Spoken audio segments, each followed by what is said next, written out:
এইবার এখানে করা আছে আমার 7 লক্ষ টাকা বিক্রি। আমি অলরেডি বিক্রি করছি 4.5 লক্ষ, 4 লক্ষের উপরে 4.5 লক্ষ টাকার মতো বিক্রি করছি। আরো যা আছে ওই রকম প্রায় 3 লাখ 4 লাখের মতোই হবে মাছ যা আছে বর্তমানে। হ্যাঁ, আগের বার তো আমি 3 লক্ষ 4 লক্ষের উপরে টোটালে সিজনে বিক্রি করতাম। এবার আমার টোটাল প্রায় 10 লক্ষের উপরে হবে। মানে আমি ওই এরোটারের কারণে এটা তো অধিক পরিমাণে আমার আগে যা ছিল মাছ তার চেয়ে আমি দ্বিগুণই প্রায় মাছ। আর আগে মাছ ছিল কয়েক প্রকার, এখন বিভিন্ন প্রকার, মানে আরো বেশি প্রকার দেওয়া হয়।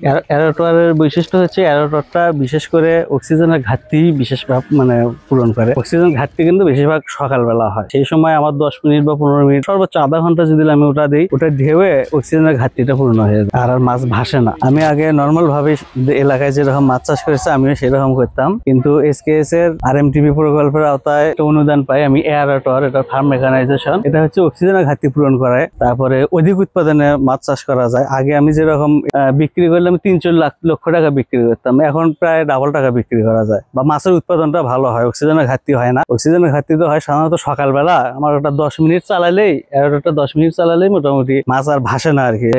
নেটিং সিস্টেমটা আগে জানতাম না, সেরকম নেট ছিল না আমার। নেটটা দেওয়ার কারণে সাপের এই উপদ্রব থেকে আমরা রক্ষা পাইছি। 3 বিঘা জমিতে আমার এই পুকুর 30 প্রায় 100% হবে। এখানে বাংলা সব ধরনের মাছই আছে, রুই, কাতল, মৃগেল, শিং আছে, পাবদাও আছে, পাঙ্গাস আছে, বাংলা আর কি সব কাপ জাতীয় সব মাছই আছে। এপ্রিল মের দিকে আর কি ছাড়া হয়েছে। বিভিন্ন রকম সাইজ আছে।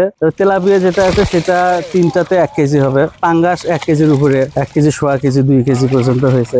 কার্পু প্রায় 2 কেজি হয়েছে। তারপরে গ্রাস কাপও 2 কেজির কাছাকাছি। তেলাপিয়া তো বেশি আছে। তেলাপিয়া আমার 5,000 5,500 পিস তেলাপিয়া আছে। আগে যেমন আমি নেট দিছিলাম না, এখন নেট দেই। চুনের পরিমাণটা জানতাম না যে চুন কত শতকে কত গ্রাম, 200 গ্রাম 300 গ্রাম পানির উপর নির্ভর করে। প্রথমেই পুকুরটা শুকাতে হয়। আগে এরকম আমার ছিল না, গ্যাসের ট্যাবলেট দিয়ে আমি পুকুরি করতাম, তাতে দেখা যায় যে মাছ অনেক কাটেও যেতে থাকতো। বা আর এখন আমি তো পুরোটাই শুকাই, শুকানোর পরে চুন দেই, তাতে দেখা যায় যে মাছের পানি বা সব দিক দিয়ে মাটি এবং পানি দুটোরই পরিবেশ ঠিক থাকে। মাছে তো খুব বেশি সময় দেওয়া লাগে না, খাদ্যের সময় খাদ্য দেওয়া হয়। বা রেডি ফিড, তো এখন তো সব রেডি ফিড, ওরা হাতে তৈরি করা ফিড কমই দেওয়া হয়। হাতে তৈরি শুধুমাত্র ওই প্রোবায়োটিক তৈরি করতে যদি দেওয়া লাগে, তাছাড়া রেডি ফিড ইউজ করা হয়। খাবার 3 বেলা দেওয়া হয়, সকালে, দুপুরে এবং সন্ধ্যার আগে, বিকেল বেলা। আর রেডি ফিডই আমি ইউজ করি। সব মাছ একবারে মারা গেছিল। ওটা অক্সিজেনের ঘাটতি বা বেশিরভাগ পানি অপরিষ্কারের কারণে সব মাছ গ্যাস হয়ে বিষাক্ত হয়ে গেছিল আর কি।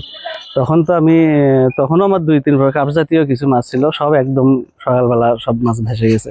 সেইবার লস হয়েছে। তারপরে ওটা একটা শিক্ষা, তারপরে থেকে আর হয়নি আমার।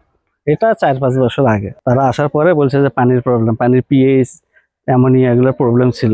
তখন থেকে আমি পানিও প্রতি মাসে পরীক্ষা করতাম। তারপরে থেকে এখন তো পানি দেখলেও বোঝা যায় যে পানির কি অবস্থা। আগে তো বুঝতাম না, পানির কালার দেখে বোঝা যেত না। এখন আমি ট্রেনিং করার পরে এগুলো কালার দেখে বোঝা যায় যে কালারটা আছে না, পারফেক্ট কালার। এখন বর্তমানে খাদ্যও আছে ভরপুর।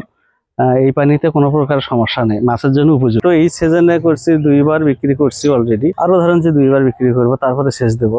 আরো বড় করার চিন্তা ভাবনা করতেছি, কিন্তু ওই রকম জায়গা পাচ্ছি না। তো লিজ নেওয়া লাগে, হয়তো অনেক সময় লিজ সেরকমও কোনো জায়গা আমাদের এখানে নাই। এখন আমারটাতে আমাকে করতে হবে আর কি। এখন ওই এরোটার তো আমার ওই জন্যই অধিক পরিমাণে হয়। একক চাষ করার একটা চিন্তা ভাবনা আছে। একক চাষ হতে যে কোনো একটা, হয়তো শিং, মাগুর, পাবদা, মানে যে কোনো একটা সাইড, একটা মাছই আর কি, সেটা প্ল্যান করতেছে। আগামীবার মনে হয় করবো ইনশাআল্লাহ। আমি আরএমটিপির প্রকল্পের এসকেএস এর মাধ্যমে যে প্রকল্প হয়েছে সবগুলোতেই ট্রেনিং করছি। আর মৎস্য অফিসে গতকালকে একটা ট্রেনিং ছিল, পাবদা, গলসা এবং ট্যাংরার উপরে একটা ট্রেনিং ছিল। উপজেলা মৎস্য অফিসার ছিল, জেলা মৎস্য অফিসার ছিল গতকাল। মাছের উপরে যে ট্রেনিং গুলো থাকে মোটামুটি সবই করা। ওইটা এক্সট্রা একটা আলাদা একটা বেনিফিট। খাওয়া তো চলে নিজের। পেঁপে হচ্ছে, আমার পেঁপে গুলা দেখলে ভালো লাগতো দেখতেন। পেঁপে গুলা খাওয়াও যায়, বিক্রিও করা যায়। লাউ হচ্ছে, তারপরে এই সাইডে ঘাস, এই ঘাস গরুর জন্য ঘাস খাওয়ানো যাচ্ছে, হয় মোটামুটি। ওটাও দেখলাম, ওটা যে এক্সট্রা একটা ইনকাম।